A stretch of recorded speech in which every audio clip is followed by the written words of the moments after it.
Magandang hapon po sa inyong lahat. Sana po kayo ay malusog, masaya at masigla kasama ng inyong pamilya, at kung kayo nag-iisa ay masaya kayo sa Panginoon. So ito po ang inyong host, Jesus Sokgang Jr. and welcome to my channel, Ode Alteram Partem, that is here, the other side. Sana napanood nyo kanina yung live ni Atty. Respicio at na may mga natutunan kayo doon. At hindi naman sa nangingialam tayo, ako pinost ko lang din iyon kasi para sa kaalaman din nating lahat. Kasi kung hindi tayo nakikialam, ibig sabihin kahit na ano na lang yung gawin o mangyari ngayon, pinapalagay na lang natin na wala tayong pakialam. At mahirap-hirap po kasi karapatan din ho natin iyan Yung sinasabi sa konstitusyon, kung nation building, kasama ho tayo dyan. At kung mga elected persons yan o elected officers yan, di may pakialam ho tayo. So ano bang aking sadya ngayon? Ay, ano lang po ito. Regarding po sa nabanggit doon kahapon ni Atty. Vic Rodriguez, post ko na rin. Shoutout pala sa mga followers, viewers ni Atty. Vic Rodriguez. Sana kung makarating man ito sa inyo aking Facebook live ay paki-like and share na rin ho. At yung aking YouTube channel po, makikisuyo lang ho sa inyo at nananawagan na kung pwede din ho ninyong bisitahin yon, dahil yung aking Facebook yung YouTube po, nandun po lahat yung aking nai-upload na mga Facebook live buhat nung June of 2025. So ano nga ba itong aking itatopic ngayon? Impeachment na naman ba? Close related po. Ito lang ang masasabi ko.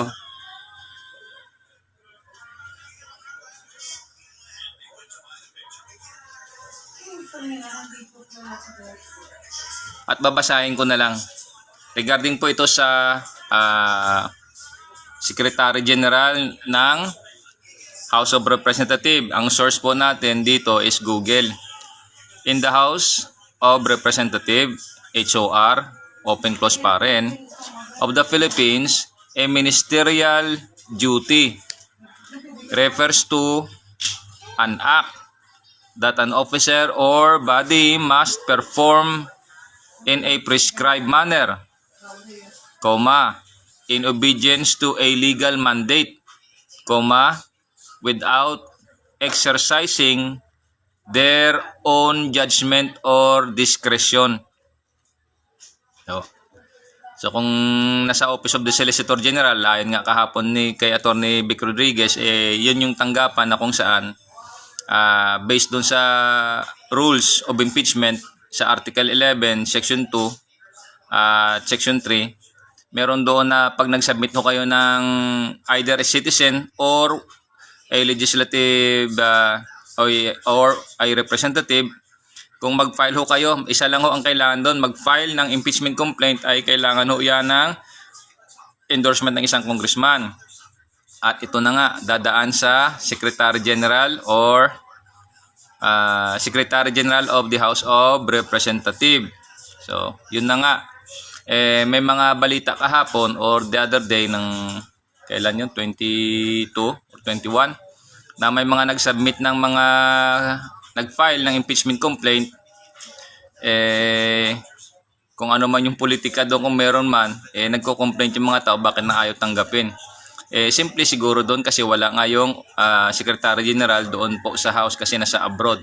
Gaya nga ng sinabi ko sa inyo at ipinangako na hahanapin ko yung mga documents with regards doon sa kung babiyahe ka ng abroad, kailangan official business yon. May backup ng mga documents yon. However, hindi ko na po tiningnan kasi nasa ano naman yan, nakapag-abroad na yung tao. So there's no need na hanapin ko pa iyon. Una, wala naman akong karapatan dyan, wala naman akong otoridad. Pero ang aking masabi lang, lahat to ng government officials pag nagbiyahe ng abroad, may mga official business ho yan, may backup ho yan ng mga documents, may mga dumadaan ho yan sa proseso, in short. So again, dahil wala nga yung tao mismo, ang masabi ko nga kahapon, may tinatawag yan na duty. So kung may opisina dyan, i-receive na naman dapat yan. Kaso lang, wala doon mag-receive Pero base dito sa sinearch natin sa Google, ito ang isa sa mga function ng Secretary General doon sa House of Representatives. Ito based on recent and based on recent events and the rules of the House, the key ministerial duties involve the following: 1. Decimal o period, receiving and recording impeachment complaints. The Office of the Secretary General, open paren OSG, close paren, of the House has a direct ministerial duty to receive and record impeachment complaints that are duly filed. Kaya pala, paano niya nga naman talaga ma-receive? Kasi direct Hindi niya ma-receive talaga yon kasi wala nga siya. Pero dapat sa opisina, meron yan doon. Meron talaga dapat diyan duty, opisina. Pag wala yung tao, kasi may ministerial duties yan, may functions yan sa dyan, dapat yan, may mag-receive pa rin talaga. Although na masabi dito sa by definition is direct. Paano nga? Kahit nasabi natin hindi direct, pero dapat may mag-receive pa rin doon mismo sa opisina niya. Okay po? Kasi may tinatawag po dyan, liban dito sa definition or sa function ng isang OSG, meron din huyaan yung mission and function, yung bawat opisina. Tulad yan sa House of Representatives, yung Secretary General in particular. Meron huyan yung opisina mismo kung saan siya nagtatrabaho. May function, may duties and functions yan o may mission and function iyan. So hindi nawawala iyon, yung mission and function, kahit na yung tao either nasa abroad or local, or napalitan man, yun pa rin at yun pa rin ho yan. Yun lang po yung akin. Ngayon, ito pa pala. Nakalimutan ko na. So, tuloy ko lang muna. Dapat sinabi ko na Kalimutan ko tuloy. So, ito pa pala, maalala ko. Sino ba itong, yung Secretary General diyan sa House of Representatives? Ang tanong ganito. Ano ba siya? Congressman din ba siya? Abay, hindi ho. Hindi ho yan. Paka-search nyo na lang ho yan. Ang nangyayari kasi diyan, elected siya diyan sa mismo yung House. House po ang namimili diyan. Sila po diyan sa House of Representatives. Meron po yan sila diyang tinatawag na House rules nila na para maglagay ng Secretary General. Hindi ho siya elected yung tao na yan. Diyan po yan sa House, sila po namimili diyan mismo. Okay po? Search nyo na lang po ha. Pero isi-search ko rin po ito. Kasi may binabasa lang. At siguro mas maganda, i-search ko na rin. Pero ano ko na rito Alam ko na post ko na.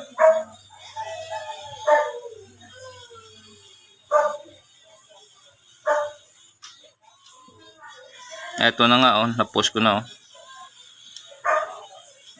The Secretary General of the House of Representatives in the Philippines is the highest ranking permanent administrative officer, elected by members to manage House operations. So, House members po yung nag-i-elect yan sa kanya para ho siya maging isang Secretary General diyan sa House of Representatives.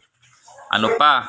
They maintain official records, enforce House orders, manage staff, and ensure the efficiency of legislative processes, period. As of September 2025, Cheloy Garafil holds this position, period. Key roles and responsibilities include administration, legislative support, operation. The Secretary General serves until the end of the Congress in which they were elected or until a new one is elected, and ensures continuity during the inauguration of a new Congress. Nasa 28th Congress tayo ngayon, base dito sa Google. As of January 2026, the Philippines is in the first regular session of the 28th Congress. Congress period, 28th Congress, from July 28 of 2025 up to June 7 of 2028. Current session, first regular session. Okay? Started from July 28 to June 5 of 2026. House Speaker, Bodji D. since September 17 of 2025. Senate President Tito Soto since September 8, 2025. The House of Representatives resumed sessions in January of 2026 with the first regular session break scheduled to end on January 26. So, ang break pala nila by this 2026, by January 26, magre-resume na ulit sila ng kanilang session. Kasi naka-break pa sila, oh. So, most probably, yun nga kanina, yung kahapon sa sinasabi din at sa mga binabasa nating mga sources pala, sa pag-file pala ng impeachment, may tinatawag yan na 10 session days. Since hindi pa nag-resume, yung mga na-file na complaint talagang i-receive din iyan ng Office of the Secretary General of the House of Representatives. So tuloy ko lang. Kanina, sana ba ako dito? Based on recent events and the rules of the House, the key ministerial duties involve the following. 1. Receiving and recording impeachment complaints. Yun na nga, nabasa na natin ito. The Office of the Secretary General or OSG of the House has a direct ministerial duty to receive and record impeachment complaints that are duly filed. So, hindi talaga marireceive doon sa opisina niya kasi kailangan direct na receive. Pero dapat meron talaga din mag-receive. Either doon basta sa opisina pa rin mismo ng House of Representatives kasi kailangan doon nasa Constitution yun eh. Ito House rules ito, di po ba? So anong mas mataas? Yung Constitution, ano yung sinasabi sa Constitution sa Article 11, Section 2 and Section 3? Di mag-file, di po ba? Ito House rules lang ito. So pwede siguro matanggihan ni Secretary General of the House kasi nga wala siya at hindi niya direktang mai-receive. Pero ito naman ang masabi natin, under sa Article 11 of the Constitution, Section 2 and Section 3, pwede ka hong mag-file. Okay? Wala hong hindrance doon na kung wala man halimbawa yung Secretary General dyan sa House of Representatives kasi nag-abroad. Hindi ho dapat yon mapigilan yung pag-file. Mababasa ho natin yan sa kasunod nito. So again, sana tayo, based on the recent events, yung ministerial duty ng Secretary General of the House of Representatives. Yun na nga, kanina yung nabasa natin, yung number 1 is receiving and recording impeachment complaints. Tapos tuloy ko pa. No discretion. Ano ibig sabihin nito? Basahin natin. The Secretary General does not have the authority to screen, reject, delay, or block these complaints. Ayun naman pala meron din palang lusot doon Dapat papareceive mo rin, tawagan mo kung sino man yung staff mo. Halimbawa, i-receive nyo na yan, dito pa ako sa abroad. Ganun lang yon. Kasi hindi sinasabi, no discretion The Secretary General does not have the authority to screen, reject, delay, block this complaint. Kung na-delay dahil nag-abroad ka, tawagan mo yung staff mo para i-receive. Sino yung staff ko dyan? I-receive nyo. Ilagyan nyo ng i-calendar nyo, i-record nyo Sige, yan. File nyo dyan. Dapat ganon. Okay? So kung ano man yung naging issue doon or mga politics halimbawa, tulad dun sa ibang mga nagsalita, bakit na hindi i-receive, ganito, ganyan. So, salita nila yon. So, itong pangyayari kasi wala nga talaga si Secretary General nasa abroad. Ang sabi nga, nasa Taiwan. So, bahala na siya doon. Bahala na siya. Trabaho niya naman yan Akin, nagbabasa lang tayo rito at nagsishare lang ng ideas base sa ating mga binabasa. Ang source natin is the Philippine Laws and Google. So, okay? Tuloy ko. So again, basahin ko The Secretary General, Ministerial Duties or Functions. Isa doon, receiving and recording impeachment complaints. Isa pa, no discretion. The Secretary General does not have the authority to screen, reject, delay, or block these complaints. Context, as of January 2026, the refusal of the OSG to accept complaints due to the absence of the official,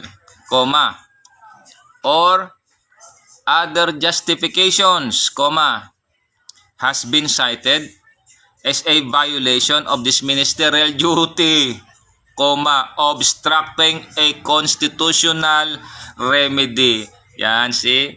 Constitutional remedy, ano yon? Article 11, Section 2, Section 3. Di po ba? Sabi ko nga sa inyo may tinatawag na primary law. So nakasaad naman dito ngayon kung nag-violate siya. Again context yung kabuuan, the context of a Secretary General which has a mandate and a ministerial duty with the mandate is itong context ng kanyang trabaho, function niya. As of January 2026, again context ito as of January 2026, the refusal of the OSG to accept complaints due to the absence of the official, or other justifications, has been cited as a violation of this ministerial duty, obstructing a constitutional remedy. So, in short, ang sabi nito sa konteksto, whether it be mag-abroad ka or other justification, hindi ka tanggap-tanggap under sa Constitution. Ano yon? Article 11, Section 2, Section 3. Basahin again natin. Puntahan muna natin yung Article 11. Which is the constitutional, the Constitution, which is the primary law.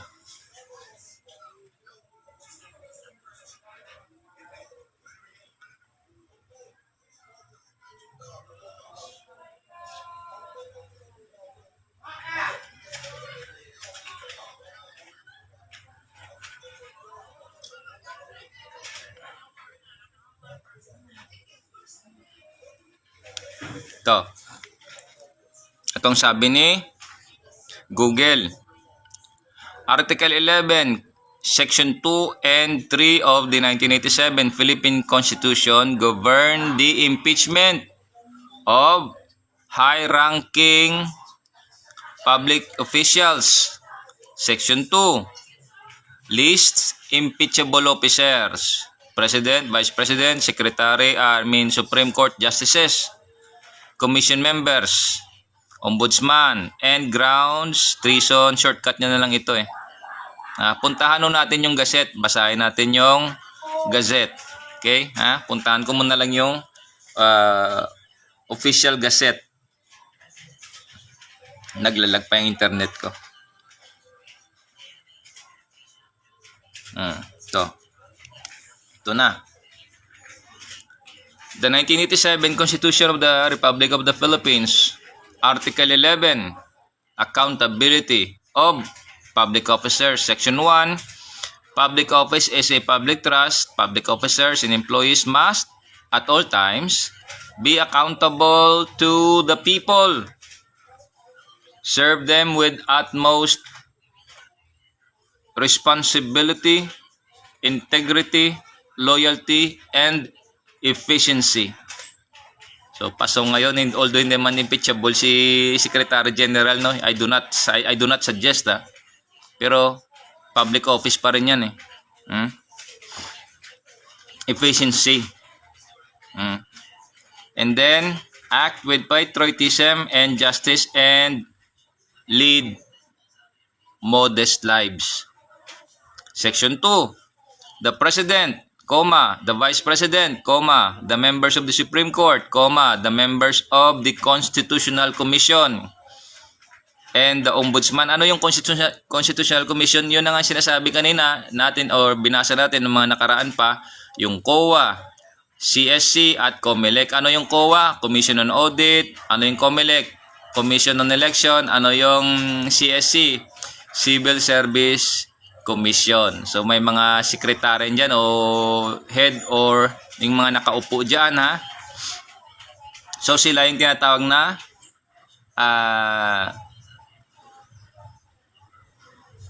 impeachable officers.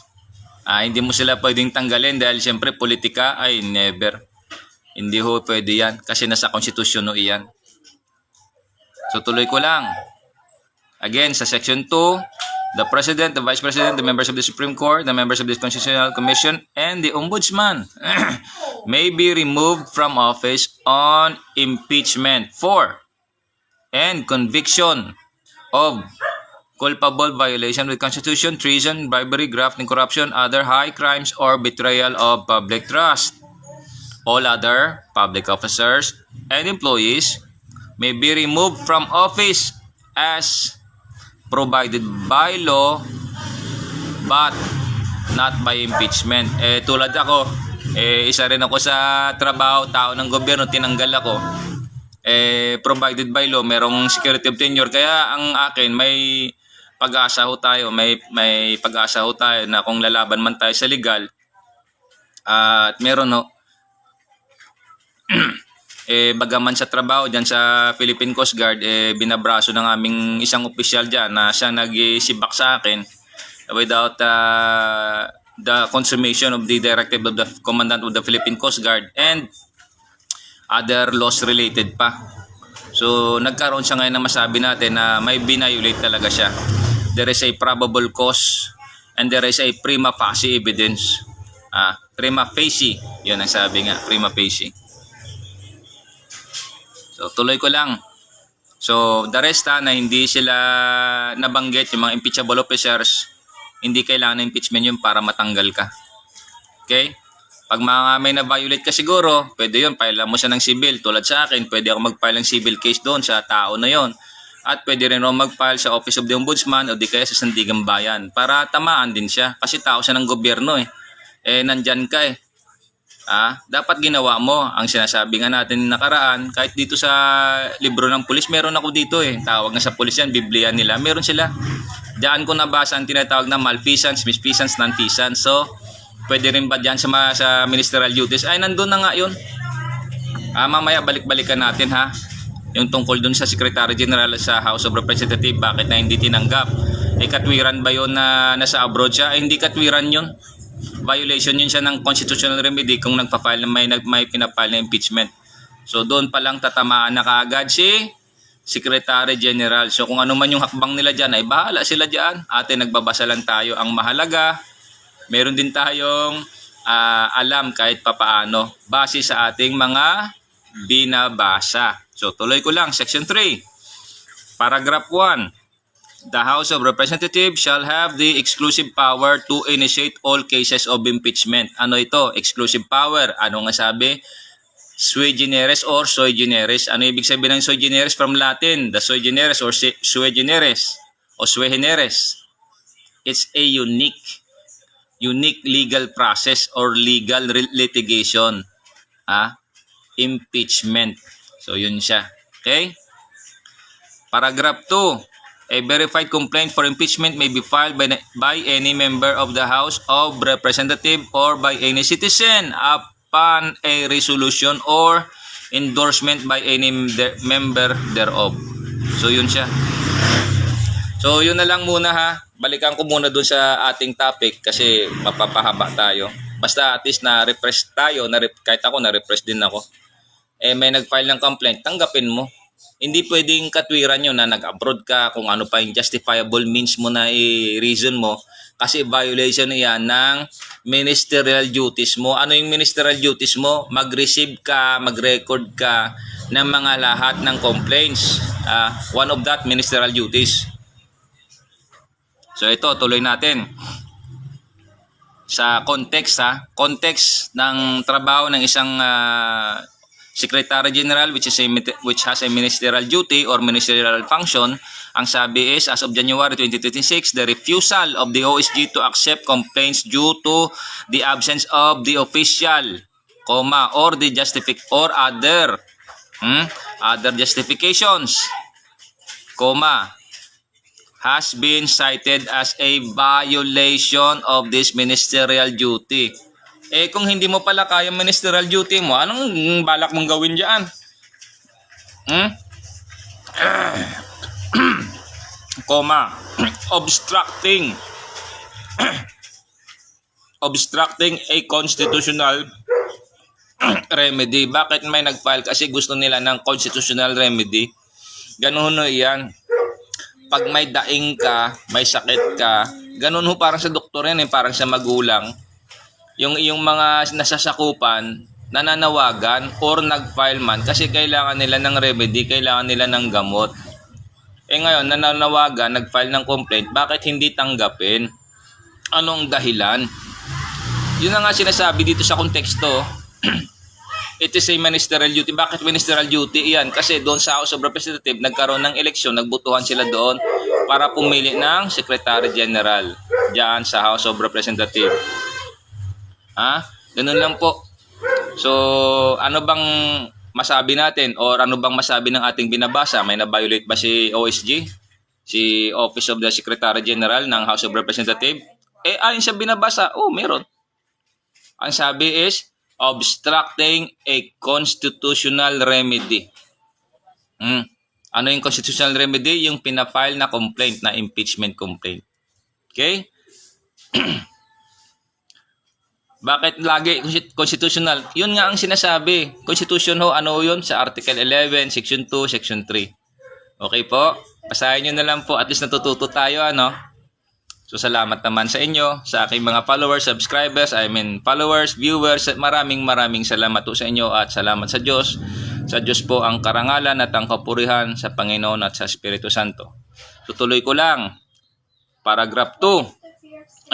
Paragraph 2. Number 2. General duties of House officials. So, ang binabasa ko pala, again, refresh ko kayo, baka wala tayo, baka maiba, ha. Ang source ko is Google. Anong sinearch ko sa Google? In the House of Representatives, yung ministerial duty of the Secretary General doon sa House. Okay? Okay, yun po. So, number 2. General duties of House officials. The rules of the House define several ministerial functions for specific officers, particularly the Secretary General and the Sergeant at Arms.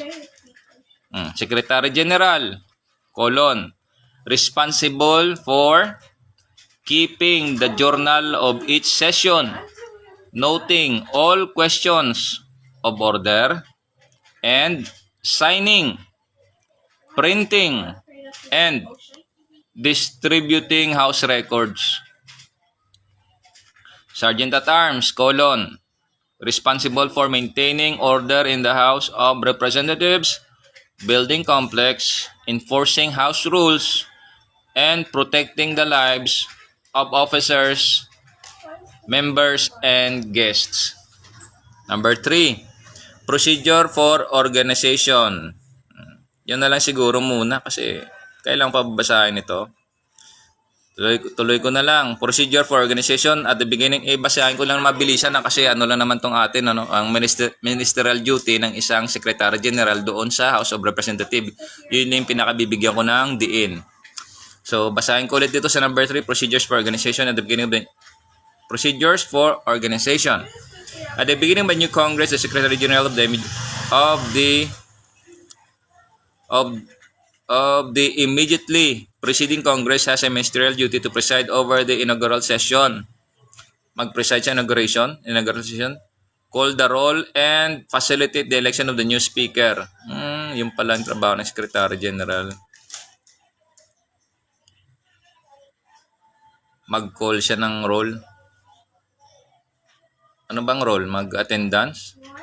Mag-call siya ng session, ng kung anong session? Ano ba to?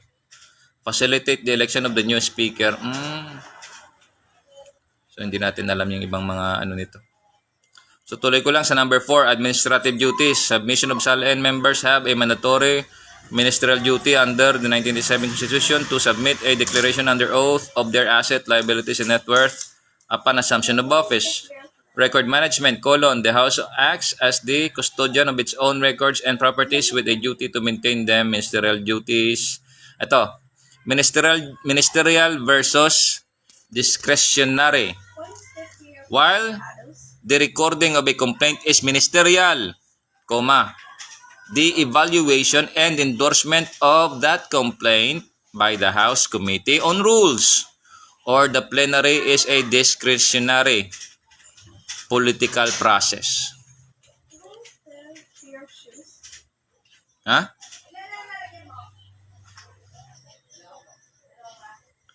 The evaluation and endorsement of that complaint by the House Committee on Rules or the plenary is discretionary, comma, political process. Ibig sabihin, bahala talaga. Kaya nga sabi na nga natin sa panawagan ko kay Congressman Pulong Duterte, hayaan nyo sila sir mag-file ng siyang katuta kasi dadaan naman yan sa committee. In particular, ito na nga, i-receive ng Secretary General ng kanyang opisina. No discretion, wala siyang politika, basta i-receive niya lang, tsaka mag-record siya. Yun lang yun. Tapos pupunta yan sa House Judiciary Committee. May 10-day session. Kaso lang ang resumption pala, the House of Representatives will resume session sa January 26 or this January 26 of 2026. So, puro 6 So, yun lang yun. So, kaya inaagapan na mag-file, pa-receive ng pa-receive doon para dadaan naman sa Judiciary Committee. Kasi ang purpose naman ng impeachment is to file a complaint to remove impeachable officers. Sino yun sila? Again, impeachable officers under the Article 11, Section 2. Sila yon, yung President, Vice President, Supreme Court Justices. Sino yung mga Supreme Court Justices? Chief Justice, example yan, si Chief Justice late Chief Justice Corona, yun na-impeach yun. And other justices pa. Sino pa ba? Yung sa Ombudsman. Sino pa? Yung Constitutional Commission. Sino yung Constitutional Commission? Again, sino yon? CSC. What is that CSC? Civil Service Commission. Sino yung head dyan? Yan. Impeachable officer yan. Sa COMELEC, sino yung head ng COMELEC? Alam ko si Atty. Garcia Yan, impeachable yan. Sino pa ba? Sa COA, hindi ko alam yung sa COA, Commission on Audit, hindi ko kilala kung sino Yun, impeachable officer yun. So those are impeachable officers Yun ang purpose ng impeachment complaint is to remove public officers. Pero may grounds yun for impeachment. Again, culpable violation of the Constitution, bribery, treason, graft and corruption, other high crimes.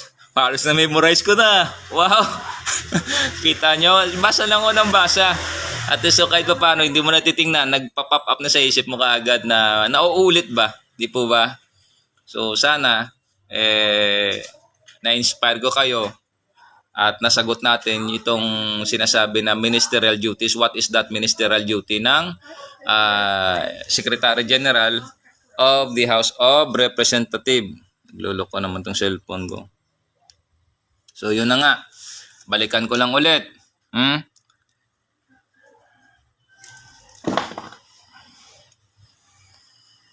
The ministerial function or duties of ministerial function, sabi nito, ministerial duty of the office of office of the Secretary General of the House of Representatives. Ito, receiving and recording impeachment complaints.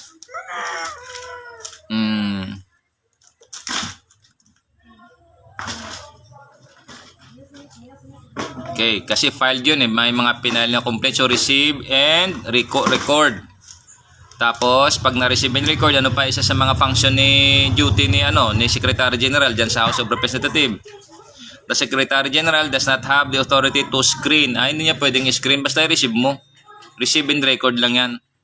You do not have also have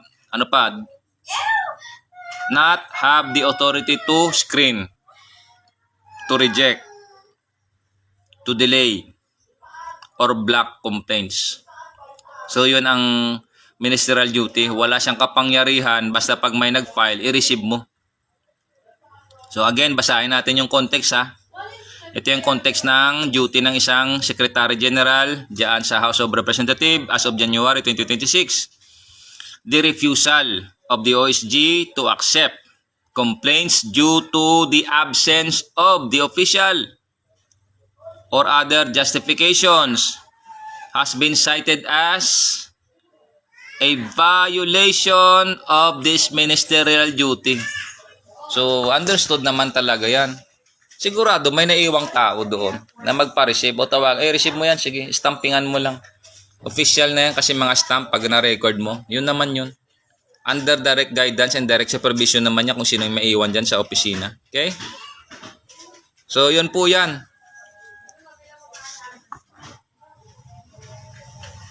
So, i-review lang natin, i-refresh natin sa Article 11, Section 3, Paragraph 5. Anong sabi dito?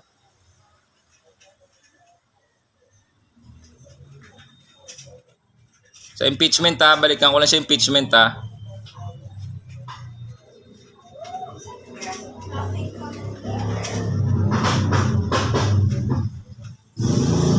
Ito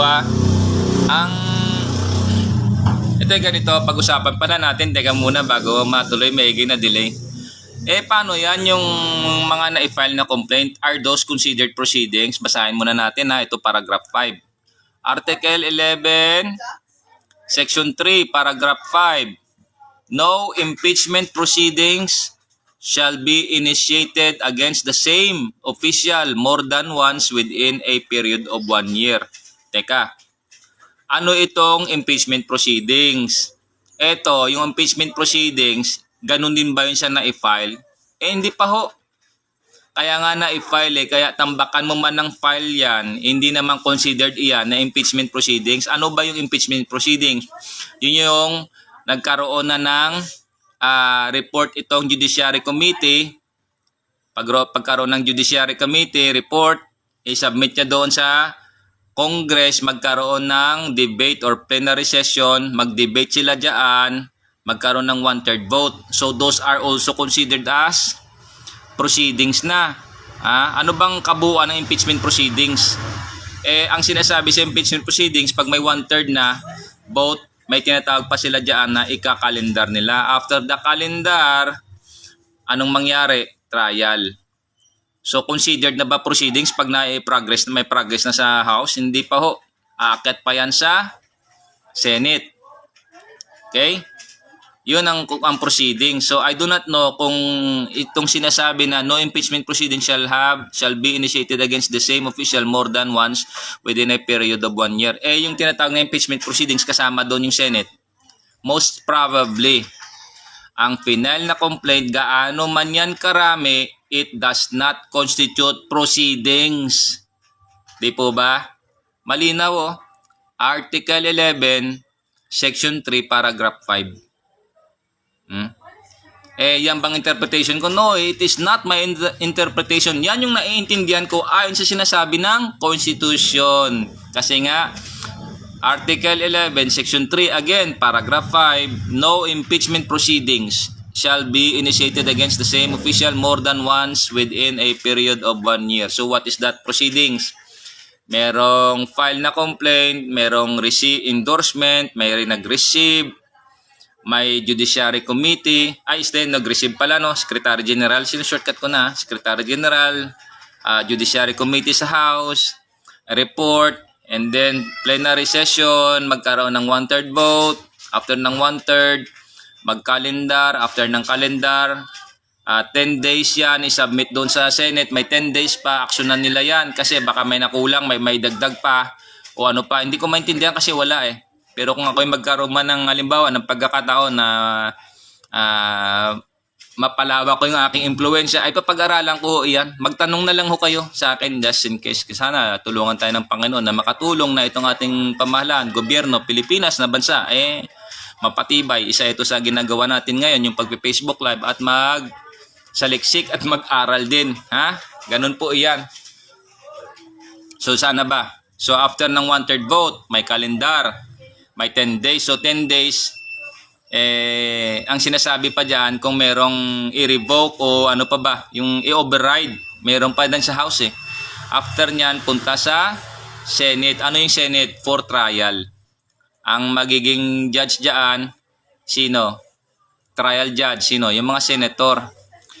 Paano yan kung presidente? Nandyan yung mag-preside si Chief Justice. Okay? Pag presidente, paano pag wala? Di Senate President. Okay? So, ganun ho yan. So, sino bang itatry again? Baka itanong nyo. Di impeachable officer, sino-sino yung mga yon? President, Vice President, Ombudsman, Supreme Court, Justices, Ombudsman, and then the Constitutional Commission, which are the CSC, which is the Civil Service Commission, yung head, COA, Commission on Audit, yung head dyan, tapos yung COMELEC, yung head ng COMELEC. Sa COMELEC kasi tawag din chairman, ay doon na to sa COA. Assignment ko na lang sa inyo yan, bigyan ko yan ng assignment. Sige po. Para makita ninyo at makita natin kung ano bang term na dapat gamitin doon. Sino ba yung head ng Civil Service? Secretary ba? Chairman ba ng CSC? Baka ganun din. Sa COA, anong tawag doon? So, yun lang ho. Ano pa ba? So, sana nakapagdala ako sa inyo ng mga bagay-bagay na kung saan makatulong sa ating pagkatao para maintindihan natin yung ibang mga bagay-bagay or yung mga bagay-bagay concerning doon sa tinatawag na ministerial duty. Okay? Gusto niyo pa ba?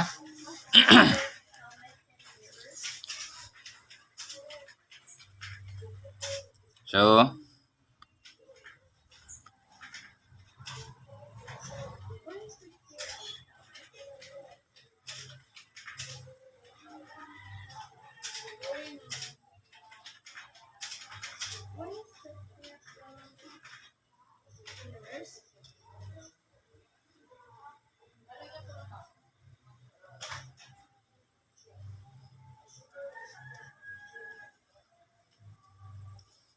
nagluloko May nakikialam sa cellphone Tamo, nag-aaral ka rito, bigla na lang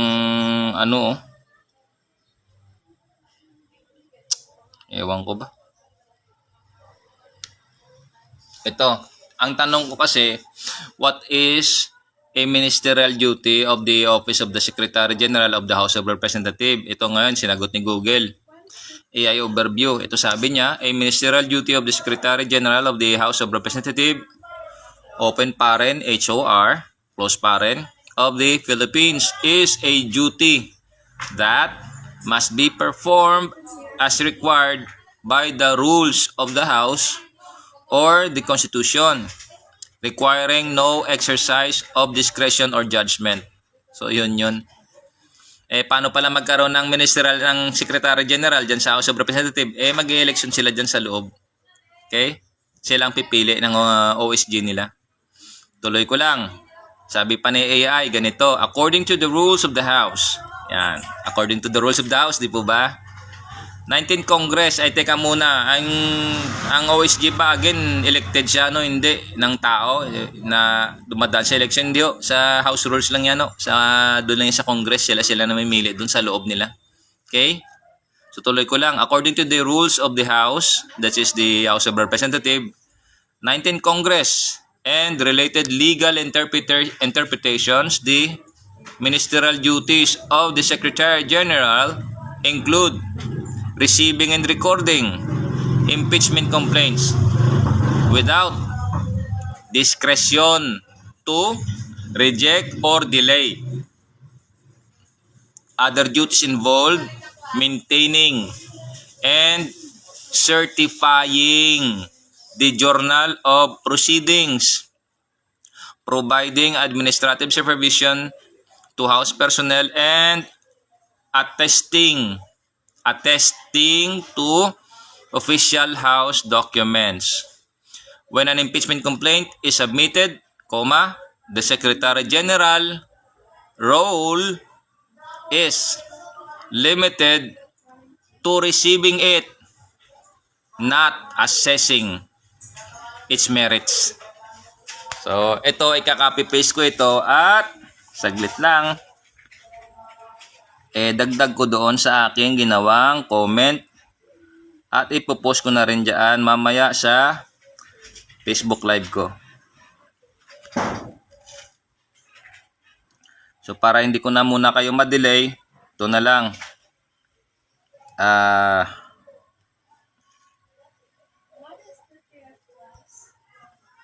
paste ko na lang agad para mabilisan. Okay. So, diyan po nagtatapos ang ating Facebook Live.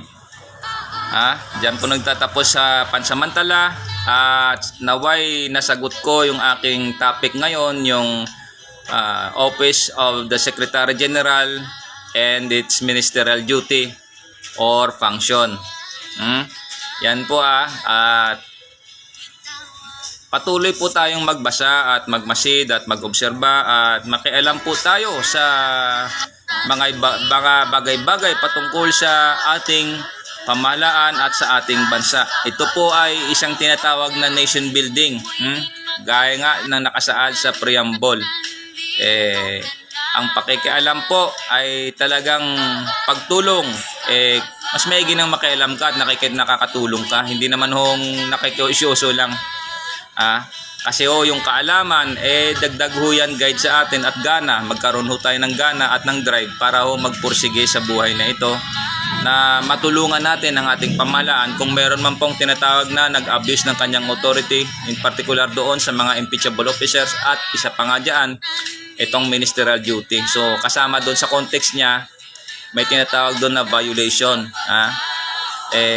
Kung hindi nila ni-receive kasi nga may other sa justifications, violation ho yan ng constitutional mandate, constitutional remedy. Nakasaad naman ho yan sa Article 11, Section 2 and Section 3. So sana kayo ay malusog, masaya at masigila kasama ang inyong pamilya, at kung kayo nag-iisa ay masaya kayo sa Panginoon. At maraming salamat sa aking mga viewers.